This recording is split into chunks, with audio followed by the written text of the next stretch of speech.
Ya, eh, Assalamualaikum warahmatullahi wabarakatuh. Saya Felix Mario Susanto Adi dari kelas 4AB07.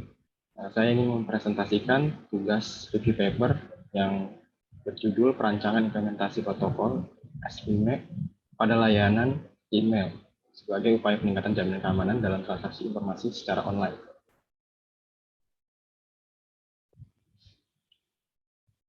Pada kesempatan kali ini kita akan membahas 5 subbab.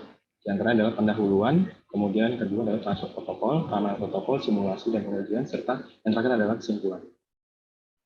Untuk yang pertama adalah pendahuluan di sini. Proses transaksi informasi melalui email pada dasarnya menggunakan protokol plain text, di mana protokol tersebut masih sangatlah rentan akan adanya penyadapan, sehingga dapat menyebabkan kebocoran informasi. Dengan kata lain, mengancam kerahasiaan informasi dari email tersebut. Selain terkendala pada aspek rahasia informasi, penerima email juga tidak dapat memastikan keaslian sumber pesan tersebut.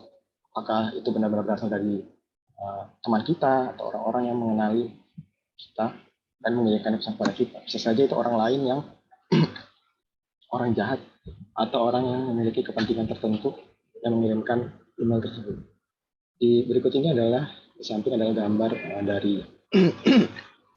dari proses enkripsi dan dekripsi dari email. Dapat dilihat di sini enkripsi dan dekripsi dilakukan dengan menggunakan teknik kriptografi berbasis sertifikat digital kunci publik atau public key, yang biasa dikenal sebagai protokol SPME.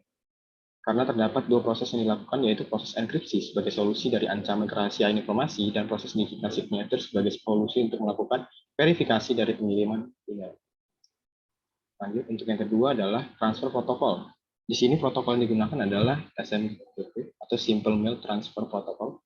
SMTP Simple Mail Transfer Protocol merupakan sebuah protokol dalam jaringan internet yang biasa digunakan dalam pengiriman pesan elektronik. Nah, protokol ini sendiri memberi perintah untuk mengontrol negosiasi dan transmisi melalui koneksi data stream transfer protokol atau TCP. Selanjutnya adalah untuk keamanan protokol sendiri. Di sini ekstensi dari file yang digunakan adalah ini. Di sini adalah Multipurpose Internet Mail Extension, adalah standar format email yang merupakan perluasan untuk rangka RFC 5321. Ini maksudnya untuk mengatasi beberapa masalah dan keterbatasan penggunaan protokol SMTP atau protokol transfer mail lain. Dan RFC sendiri 5322 untuk mail elektronik. Nah, ini adalah keamanan protokolnya. Sini ada menggunakan SMIME atau Secure Multipurpose Internet Mail Extension. Ialah peningkatan keamanan standar format email Internet email yang didasarkan pada teknologi dari keamanan data RSA. Protokol ini didefinisikan dalam sejumlah dokumen. Yang paling penting adalah RFC 3369, 3370, 3850, dan 3851. Nah, protokol ini melindungi entitas ekstensi MIME dengan tanda tangan enkripsi atau keduanya entitas MIME. Nah, entitas MIME sendiri merupakan pesan keseluruhan kecuali untuk header RFC 5322. Jika tipe konten MIME multipart, maka entitas MIME terdiri dari satu atau lebih dari subbagian pesan entitas MIME. Kemudian ini adalah untuk diagram gambar tuntutan enkripsi dari proses SMIME dapat dilihat di sini. Pesan dienkripsi, kemudian akan diterima sebelah kanan,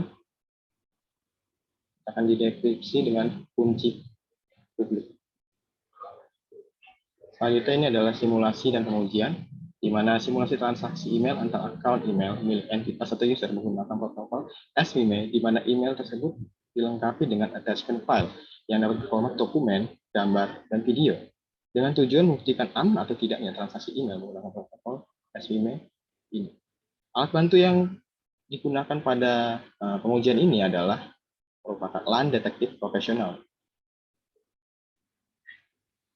Berikut adalah gambar uji cobanya, memang agak kurang jelas di sini, tapi dapat dilihat bahwa pesan dienkripsikan dalam bentuk karakter yang sangat random dan acak di sini. Kesimpulannya adalah kesimpulan dari jurnal yang saya review ini adalah satu, yaitu teknologi protokol SMIME merupakan solusi alternatif yang sesuai untuk saat ini untuk mengamankan layanan email dalam mentransaksikan data atau informasi antar entitas atau user. Kemudian yang kedua adalah melakukan perancangan implementasi protokol SMIME yang sesuai dengan kebutuhan. Dalam hal ini variabel PTXYZ adalah sebuah entitas yang dibuat untuk menjadi variabel uji, meliputi topologi infrastruktur email yang menerapkan protokol SMIME serta tahapan perencanaan implementasi jaringan tersebut. Selain itu, teknologi protokol SMIME yang diterapkan juga bersifat open source dan multi-platform OS. Kemudian terakhir adalah hasil simulasi yang dilakukan bahwa transaksi email yang menerapkan protokol ini dapat sukses dilakukan. Hal ini terlihat dari berhasilnya kegiatan kirim dan terima data atau informasi via email dengan mengaktifkan fitur enkripsi dan data digital. Sama siapa, Kak? Ya, sekian presentasi dari saya. Assalamualaikum warahmatullahi wabarakatuh.